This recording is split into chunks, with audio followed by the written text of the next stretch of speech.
A tentative peace deal between the United States and Iran was announced last night by American officials, without the president's signature, without Iranian confirmation, while both countries were actively shooting at each other. A CIA officer who spent 17 years telling the agency he had degrees he never earned and military skills he never had walked out with 303 gold bars worth more than $40 million and stashed them in his Virginia basement. And in Iran, the internet came back on this week, slowly, partially, and exactly on the regime's schedule. Let's take these in order, because every single one of them is about the same thing. The gap between what institutions say they're doing and what they're actually doing. As of early this morning, a tentative memorandum of understanding between the United States and Iran has reportedly been agreed at the negotiating table in Doha. According to U.S. officials speaking to CNN, CBS, AP, and several other outlets, the framework would reopen the Strait of Hormuz to unrestricted navigation, lift the U.S. naval blockade, and begin a 60-day negotiation period on Iran's nuclear program. U.S. Vice President J.D. Vance said negotiators were going back and forth and making progress, but said it was still TBD whether talks would reach a point where President Trump can sign. Treasury Secretary Bessent said simply, "Everything depends on what the president wants to do." Iran has not confirmed any deal. Iran's semi-official Tasnim news agency, citing unnamed sources close to the negotiating team, reported Thursday that the text of the agreement has not yet been finalized or made definitive. One Iranian parliamentarian from the National Security Commission told ISNA that a large part of Iran's proposals had been accepted, which is a notably hedged formulation that could mean almost anything. Here's what actually happened in the Middle East this week while this tentative agreement was being assembled. On Wednesday, U.S. forces struck a ground control station at Bandar Abbas, Iran's main commercial port, in what the Pentagon described as a defensive action after Iran prepared to launch drones toward the strait. Iran responded by firing a ballistic missile toward Kuwait, intercepted by Kuwaiti air defenses, and claiming it had struck an American airbase. CENTCOM confirmed the ballistic missile launch and interception, but said no base was hit. Iranian Foreign Ministry spokesperson Esmail Baghai condemned the U.S. strikes as bad faith violations of the ceasefire. The U.S. said they were defensive. Both things are simultaneously being treated as true by the parties who are also supposedly signing a peace memorandum. And then there's Oman. During Wednesday's cabinet meeting, a reporter asked Trump a basic question about who would control the strait going forward.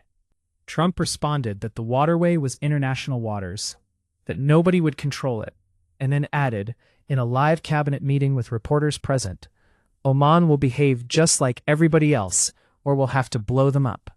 Oman is a U.S. ally. Oman has hosted American military bases for decades. Oman is the country whose sultan Trump called on the phone just days earlier to discuss mediating the peace talks. Oman borders the Strait of Hormuz, sections of which pass through Omani territorial waters. The threat was specifically provoked by reports that Iran and Oman were in discussions about jointly managing strait traffic, which Iran calls its right as a bordering state, and Trump apparently views as an act of aggression worthy of military destruction. Iran's foreign ministry responded that the threat against Oman was another dangerous sign of the normalization of lawlessness and bullying in international relations.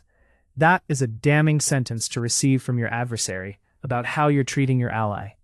Time magazine quoted William Figueroa, an international relations professor at the University of Groningen, saying Trump is trying to prove he is not soft on Iran to placate his critics, but such unpredictability puts the negotiations in jeopardy.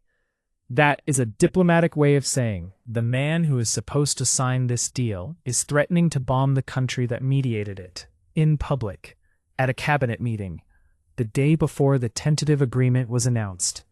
What we have right now is a ceasefire that both sides keep violating, a deal text that neither leader has approved, a mediator that just got threatened with obliteration by one of the parties, and a 60-day nuclear negotiation that would begin, if the deal ever closes, without any pre-agreement on the central question of what happens to Iran's uranium stockpile. We have been here before. We were here Saturday, We were here Sunday. We were here Wednesday. The deal keeps being announced and keeps not existing. At some point, the announcement itself becomes the strategy, a way to move markets, manage domestic audiences, and buy time without actually solving anything. The war is 3 months old today. Brent crude is still above $100, and the deal is still TBD. Now let's talk about David Rush, because this story is getting less coverage than it deserves, and the reason it deserves more is not the gold bars. It's what the gold bars reveal about the institution that handed them over. Rush is a former senior executive service-level CIA employee who was arrested on May 19th. FBI agents searching his home found 303 1-kilogram gold bars worth more than $40 million, approximately $2 million in U.S. currency, and 35 luxury watches, many of them Rolexes. Between November 2025 and March 2026, Rush had requested and received a significant quantity of foreign currency and tens of millions of dollars in gold bars for work-related expenses, according to an FBI affidavit. When investigators checked the CIA storage space where those materials should have been accounted for, only a portion of the funds was there. The FBI affidavit says the agency had not yet found any record of what Rush said he needed the massive amount of money for. He held a top-secret, sensitive compartmented information clearance, the highest level in the U.S. government. He had worked at the CIA for 17 years. He had also, according to the FBI, fabricated his entire professional background. Rush applied for CIA employment 3 times.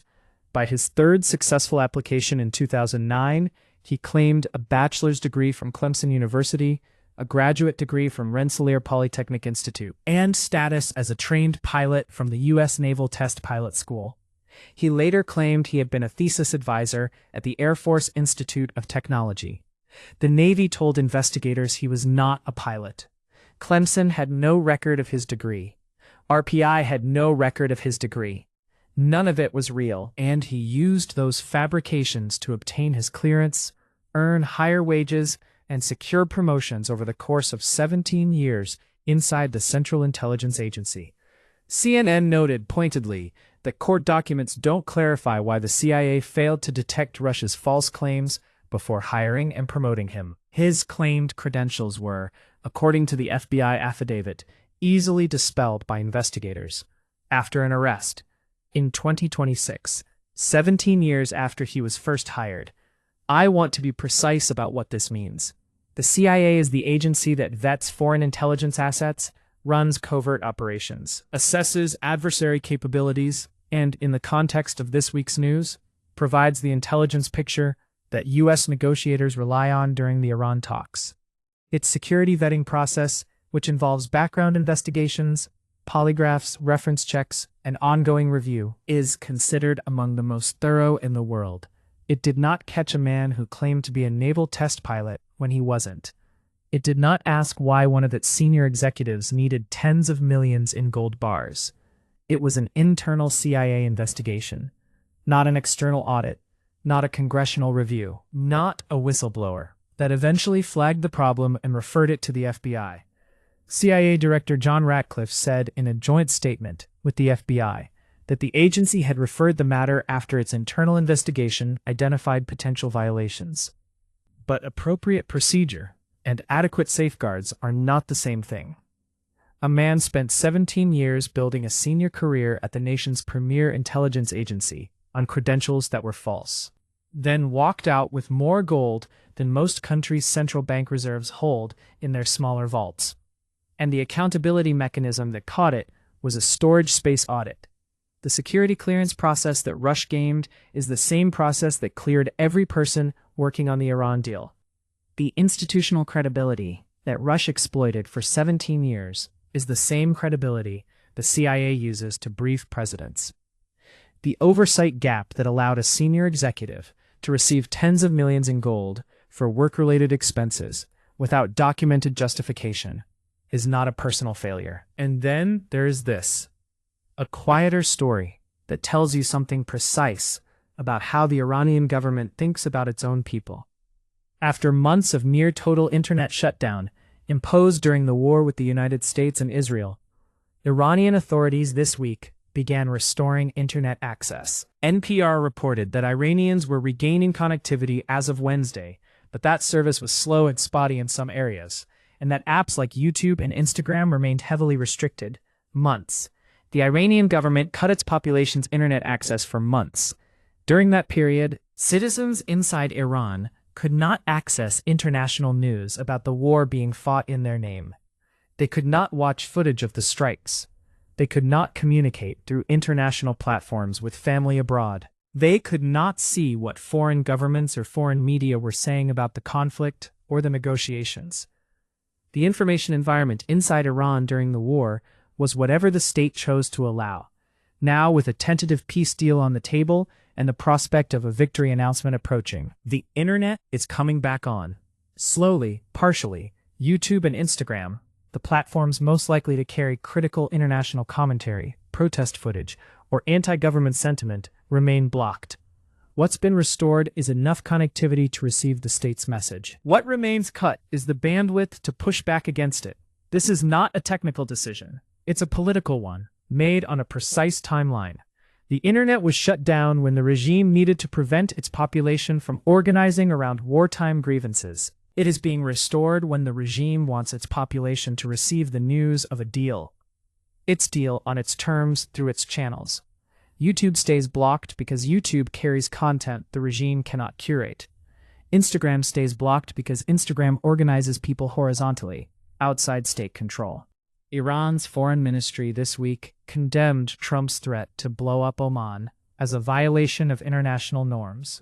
That statement was made by the same government that has been running a months-long communications blackout on its own population. The condemnation of external lawlessness from an institution exercising total internal information control is a kind of hypocrisy that rarely gets named directly in Western coverage of the region.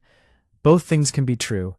Trump's threat to Oman was diplomatically reckless and legally indefensible, and the Iranian government's use of internet shutdowns as a population control instrument during wartime is a serious human rights violation that international coverage consistently treats as a contextual footnote, rather than a central fact.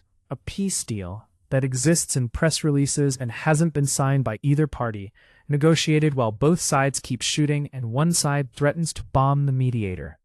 A CIA officer who spent 17 years carrying false credentials inside the most secretive institution in American government, then carried $40 million in gold out the door, and an internet being switched back on in Iran, selectively, strategically, just enough for citizens to receive the government's victory narrative, and not enough to push back against it. The thread is information.